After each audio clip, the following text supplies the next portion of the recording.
Hello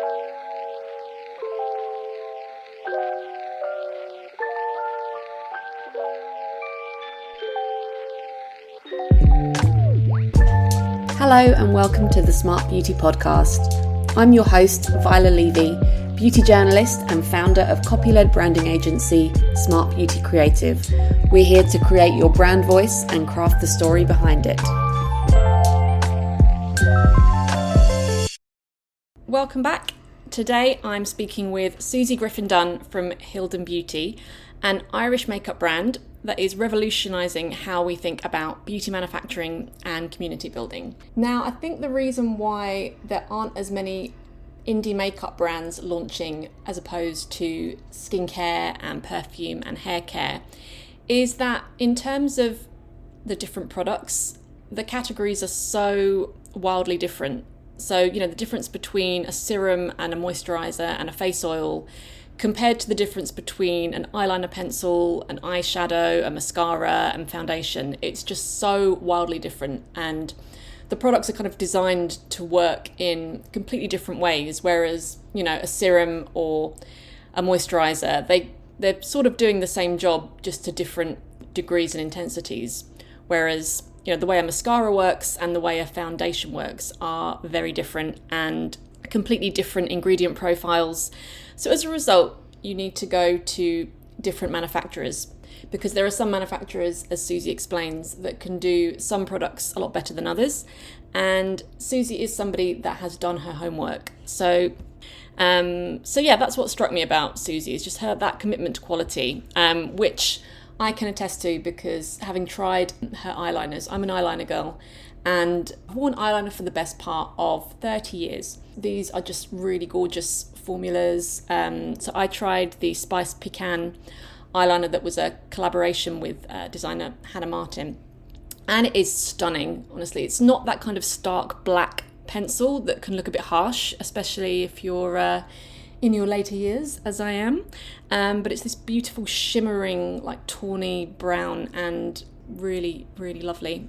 But beyond the quality, we look into Suzy's real authentic approach when it comes to community building. She's part of the thriving Irish beauty scene. What I love about cult Irish beauty brands, the founders, have this really strong connection with their communities, and it's produced some really exciting brands from that region. So yes, we've got some great insights, whether you're building a beauty brand yourself or simply curious about what goes on behind the scenes. Let's dive in. So Suzy, thank you so much for joining me on the podcast. So lovely to be chatting with you today. Thank you so much for having me, Viola. I'm a big fan of your podcast, as I said. Oh, thank you. Really appreciate it. What was the original spark that made you want to create your own range? Because obviously I think it takes so much guts, especially in this market. So I began actually as a beauty writer. I was writing beauty reviews for a few years, and I never really realized that I could kind of make a living from beauty. I was always a beauty nut, always mad about makeup. And when I was writing beauty reviews in as kind of like a sideline to my main job.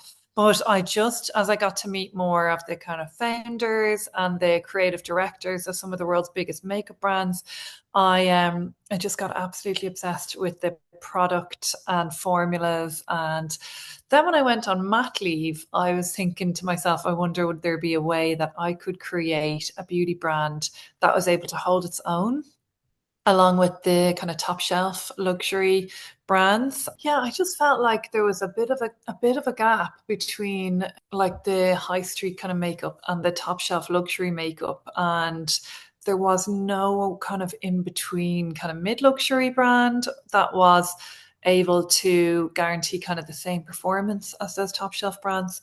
So, and also beautiful packaging, stuff that you felt good about having in your makeup bag. So that was kind of my mission from the very start. And then as I got more involved and met more and more manufacturers and started to branch out into different categories, I decided that I wanted to kind of push boundaries with our products and develop products that hadn't been done before. And that was kind of where our melting balm formula came from. this was made with a manufacturer in Korea, and Korea is kind of the home of that melting balm formula that you'll know from Makeup by Mario and Tarte. MAC has one as well. This is a really particular melting gloss, sheer gloss formula. So I went to Korea and met with these manufacturers and decided I wanted to make a balm lipstick hybrid that was kind of like a melting lipstick. So that was something we did that was completely unique. And yeah, so this is something that I've been trying to do more and more now, is to kind of create products, push boundaries in different formulas. And working with Korean manufacturers has been amazing because they're so creative, they're so tenacious, and they're able to kind of experiment a little bit, because they're a lot smaller, some of the manufacturers as well. So yeah, they're able to kind of react and work with me on new products, which has been so exciting. So I suppose, yeah, it's a mixture of just always high performance products, and if something I create is not the very best in that category that I've personally ever tried, it won't be launched. I wouldn't actually be able to sleep at night knowing that there's something better out there. I mean, we were talking a little bit about manufacturers when we had a quick catch up the other day. We were saying they're really at the forefront of the kind of latest beauty trends, aren't they? I mean, people don't really talk about them that much, but it's really looking at what the manufacturers are doing that's going to change what the market is and what brands are doing. I have been, obviously, I have a lot of good relationships with manufacturers, and I feel like those relationships are key, because they will then let you know about new technologies or new ingredients that they have, that they know that I'll be excited about, because I'm mad, makeup mad, and formula mad, and I love anything new or innovative. But yeah, I think from going to trade shows, you will see that the manufacturers are attempting to predict the trends in 18 months' time. Hmm. They will showcase at the trade shows a collection that they believe reflects what the makeup world is going to look like in 18 months' time. And a lot of the beauty buyers that attend these shows will kind of depend on the manufacturers to tell them what's trending and what's going to be the next big thing in makeup. So it's a kind of a mixture of watching obviously what's popular now and trends, and also then working with manufacturers. I mean, they're the ones who are dealing with the big beauty conglomerates, and they're the ones who are being asked they're the ones who are getting all the requests. So they know what the demand is right now. And they also are able to, I suppose, through experience, kind of predict where it's going to go next. So having really good relationships with a number of different beauty manufacturers has been really important for me, and for Hildun as well, I think.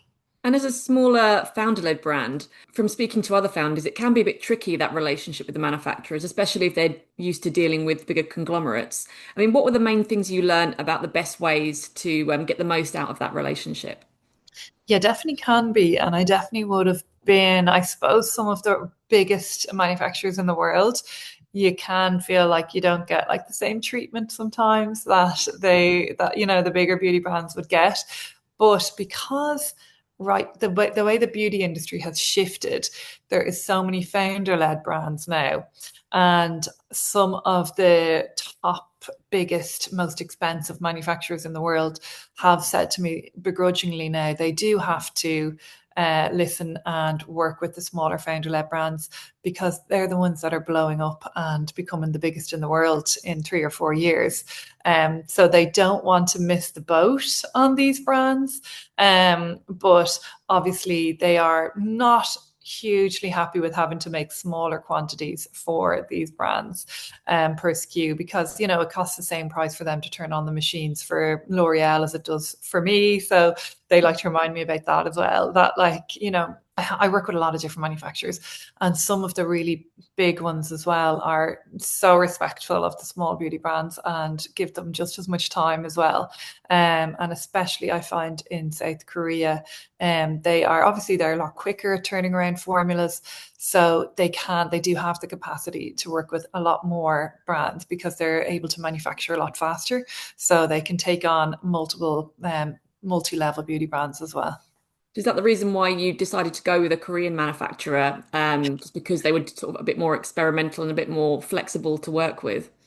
So there's some products that the South Korean manufacturing is just not as good at as they are in Europe. And I mean, there's no nice way to put it. There's some products that you're just not going to get the same standard. They have amazing technology. But yeah, so for example, pencils, I would say eyeliners and lip liners. Italy, Germany is where you're going to get the best in Yeah. that particular category. Um, and then lipsticks, if you're looking for like a traditional, really good quality lipstick, you'll see a lot of the bigger, most popular lipsticks in the world are made in Italy. I think 60% of all the makeup in the world is made in Italy. So basically, I will try and find a manufacturer that is a specialist in powders or a specialist in emulsions or a specialist in lip products and work with them on that particular category. And some of the manufacturers also have a brand library room, which is basically every product they've ever made. So on display kind of for you to see. I'll never forget the first time I got to visit a brand library and we were manufacturing products in Italy we were there for 2 days and they said, now everybody leave your phones, put them on the desk. We're going to walk you upstairs, blah, blah. And it's just amazing. I think I was there for 2 hours and I was just like in heaven. I mean, do you think that's why that when you're looking at a lot of the indie brands, a lot of them seem to be skincare, fragrance, not as many makeup brands. Do you think that that's the reason, just because of all the different components of a makeup brand? So, like you saying, the pencils or a blusher or a foundation, there's such different formulas that it requires a bit more legwork. Yeah, maybe because it is a little bit more complicated with makeup. I think if you're going to go and find the very best manufacturer for each category, it does take a lot more work and it is a lot more complicated. Yeah, it is more of a headache. And I do know that some brands do work with one manufacturer on everything. So some of their products might be a little bit stronger than others because they're just for logistical reasons working with Yeah. one manufacturer on everything. So you probably notice that with some brands that some of their products are really strong and some of them are just okay. But I just think because I'm a small brand, pretty much all the time when people buy Hildun, they don't know anything about me, they've no allegiance to me. So they need to fall in love with the product. And that's why I work with a lot of different manufacturers, and that's why I'm so fussy about who makes each product in our kind of Yeah. range. And when it comes to skincare infused makeup, like you were mentioning, is that just a given now? It's not really a selling point. It's just people expect it. Pretty much. I mean, any of the manufacturers I work with will, any of the products, the samples that when I go to trade shows now, any of the collections they're presenting, blushers, powder blushers, highlighters, a lot of them will, I'd say now 85% of them will say, and this has hyaluronic acid in it, and this has niacinamide in it. They all kind of seem to have a skincare element, sprinkled in there somewhere. So yeah, I think it is kind of a given, and I think people are kind of used to it now. But at the same time, you want makeup that's going to last and that's going to perform well. So there has to be a little bit of a balance there between products that are, skincare focused, but also makeup products that are going to deliver results and last all day. And you're not going to have to top up in an hour or, that kind of thing. And coming to your collaboration with Hannah Martin, you were saying earlier before we started recording that it had such a great reception. I mean, what made you decide that now was the time to, that it was the right fit for your brand and it would be the perfect collaboration? So Hannah and I worked last year. This is our second collaboration. So we worked last year on an eyeliner for Hildun, which was called Spice Pecan. Hannah was, as I was saying, when I started my makeup brand, I launched with just two eye pencils and I sent them to all my favorite makeup artists who didn't know me from Madam, and they just got these pencils in the post. So some of the makeup artists and beauty lovers and editors that I sent them to immediately noticed that the formula is exceptional, it's high performance. And Hannah was one of those, and she just kept picking up my eyeliners. She has this kind of Sunday live ritual that everybody tunes into. It's usually popular. It's every Sunday morning on her Instagram page. And she kept picking up my eye pencils and using them time and time again without knowing who I was. And she would just comment like, I just love these eye pencils. I just love how easy they are to use. They're so high pigment. They just blend so easily. So I reached out to her after about a year of this. I reached out to her lovely agent, Aoife, and I said, Aoife, like, is there any chance I could meet Hannah to say thank you? She has been amazing for my little brand. Um, and Aoife was like, yeah, Hannah would be delighted to meet you. So I met up with Hannah. We had lunch and yeah, we ended up just hitting it off. She's a makeup nut, just like me. She's a beauty nut. And we just could talk makeup and beauty and formulas forever. And at the end, Hannah just turned around and said, like, what about if we made our own eyeliner? Like, what about if we made a particular, I have a shade in mind that I think would be amazing in your range. So I was like, yeah, absolutely. So we got to work. We made an eye pencil called Spice Pecan, which was our best selling shade is pecan. So spiced pecan is it's like pecan but with a shimmer running through it. Mm. So a bronzy shade. And this shade just people just went nuts for it. It sold out. And that was last year. So after that, then obviously we kept in touch and we were saying like we would love to bring it back, but add to the collection this time. So we've been working on this for a year now. We decided that we were going to do eyeshadows. I was really keen to work with this particular South Korean lab that I already work with. And I was like, I'd love to make the eyeshadows with this team. Hannah, like, what do you think? And Hannah was like, yeah, absolutely. I went down to Korea. I had Hannah on FaceTime and we were originally just going to do one shade. But then when I was down there, it's great when you're small, you can make tweaks like this. Then when I was down there, I was like, Hannah, I think we should do two because the formula here is amazing. And so we made two shades together. And Hannah is known for radiant, kind of a luminous kind of skincare, and her skin is always gorgeous and glowy. So she was keen to create an kind of a face product, but that wasn't sticky or overly glittery, that would give you that kind of lit from within look, and one that was a universal shade. So that was how the Sheer Glow Face Gel came about. I worked with an amazing manufacturer in Italy. For the first time I've worked with them actually was on this product, and definitely going to work with them again because they are like just the team, the labs, everything. It's like you're literally stepping into the future. They're so good. So they worked with us on this face gel. And yeah, so we brought it out. We shot everything in Ireland and then we launched it just last week. And it has just flown. I don't know how long we'll have it for because everybody was just ready to shop when this came out. And it's just had an amazing response. Yeah, it's been great. Oh, well, huge congratulations on that. Thank And you. I'm sure collaborating with somebody is an interesting journey because you're both kind of strong visionaries. How do you kind of navigate that relationship and what are the main things that you sort of learnt from that? Is it just mainly your dynamic? If you guys gel, then it's a goer. Is that kind of the Yeah. the best way to judge it? Yeah, well, Hannah really understood the brand and she was already a fan of the brand Mm. and was actually already really interested in Hildun's products and like looked forward to using them. So that's kind of something I would look for in a lot because I do get a lot of kind of creators and makeup artists reaching out. I want to work with Hildun, I want to make content. And if it's somebody who's already a fan of the brand and someone who already is regularly using the brand, like I'd say that's the best way for influencers and creators to kind of get on board with the brand.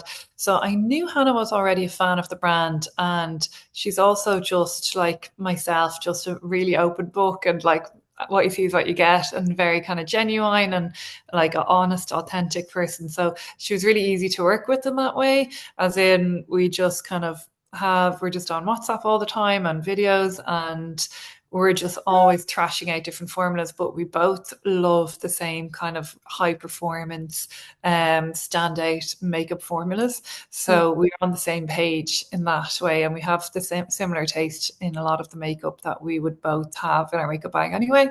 So it was kind of easy in that way.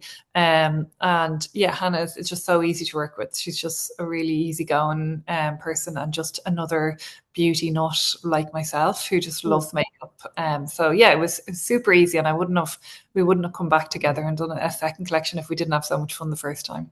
No, for sure. Where is Hannah from? She's British, right? Yeah, Hannah's from London. Yeah, she lives in London. Okay.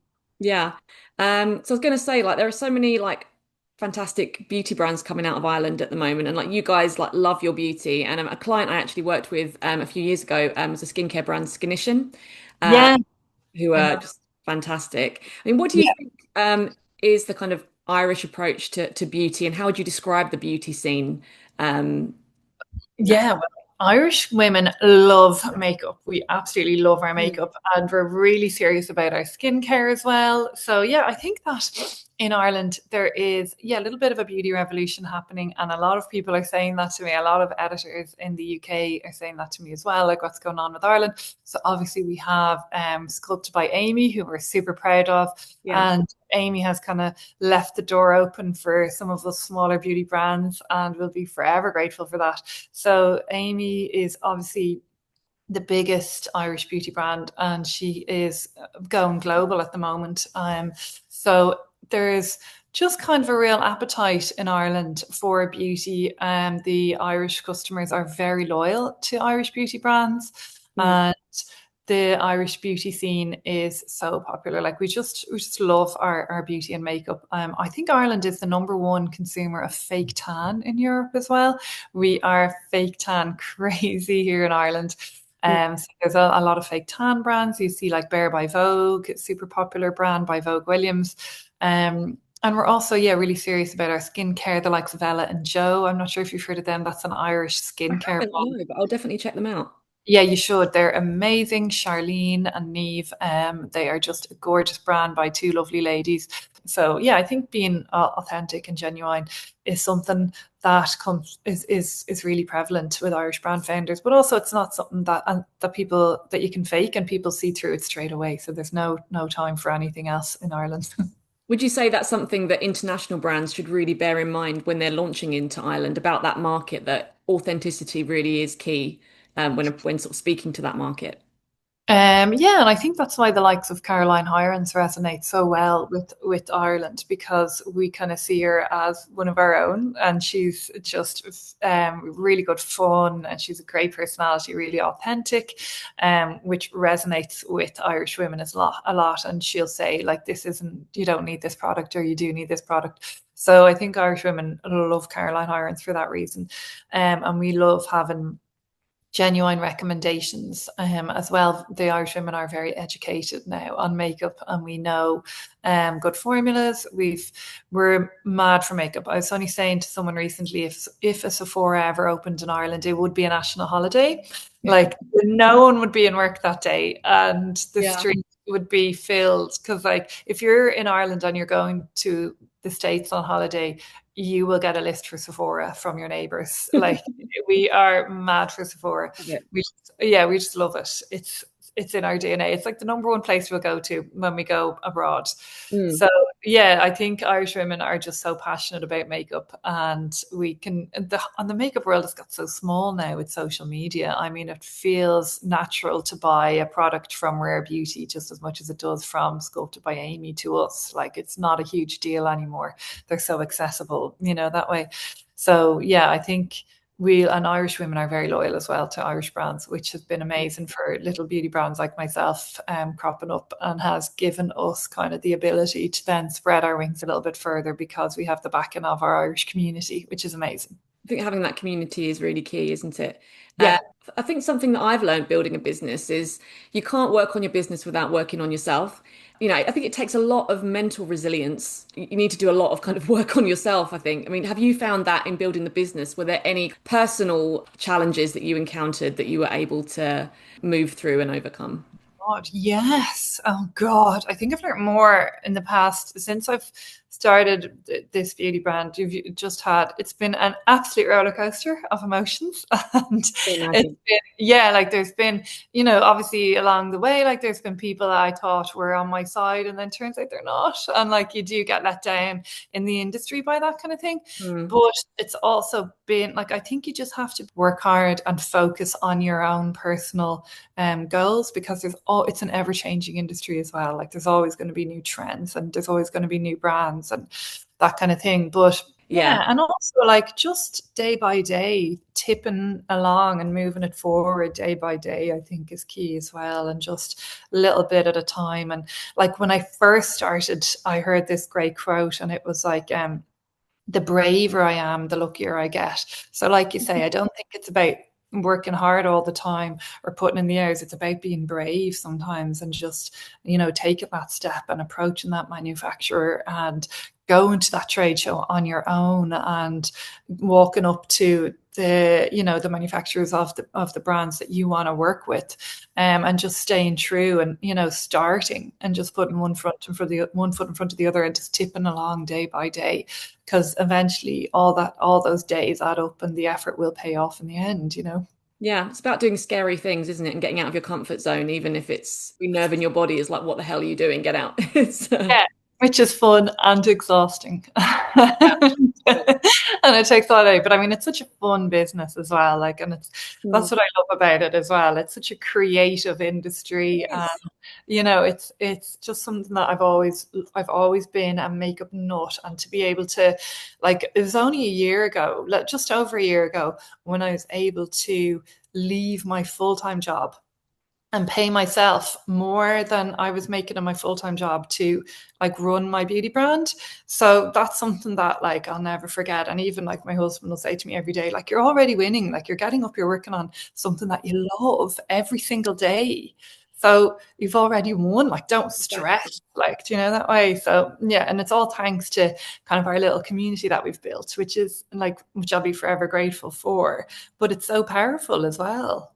Yeah, community really is key, isn't it? And I think sometimes it can feel quite lonely as a founder or an entrepreneur, but I think having that community and having that little sort of cheerleading squad, I think is invaluable, because they're kind of, I think they say, it takes a village to raise a child, but I think equally it takes a village to build a business in that sense. Oh God, it does. Yeah, and I do kind of like really depend on them, and every time they're online all the time, and they're always there to give me their feedback. And yeah, I do really like appreciate that. If it wasn't for them, obviously Hildun wouldn't be here.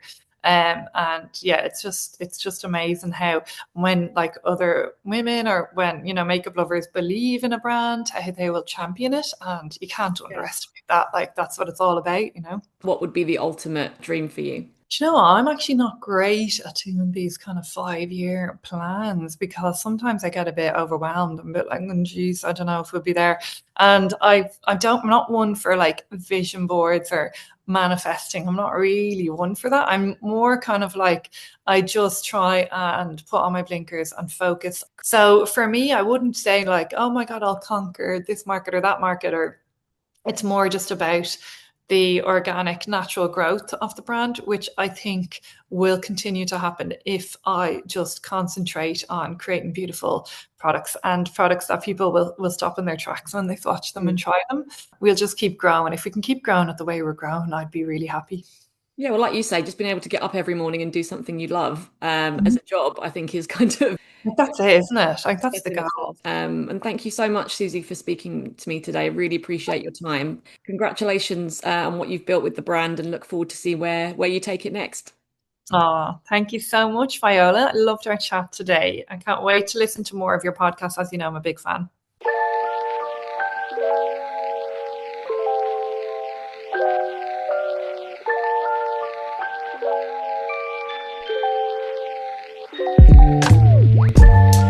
I hope you enjoyed that episode. All links will be in the show notes, and feel free to visit smartbeautycreative.com or visit us over on Instagram to find out more about what we do. And if you enjoyed listening, please don't forget to rate and review Smart Beauty on iTunes, as it helps people find us. See you next time.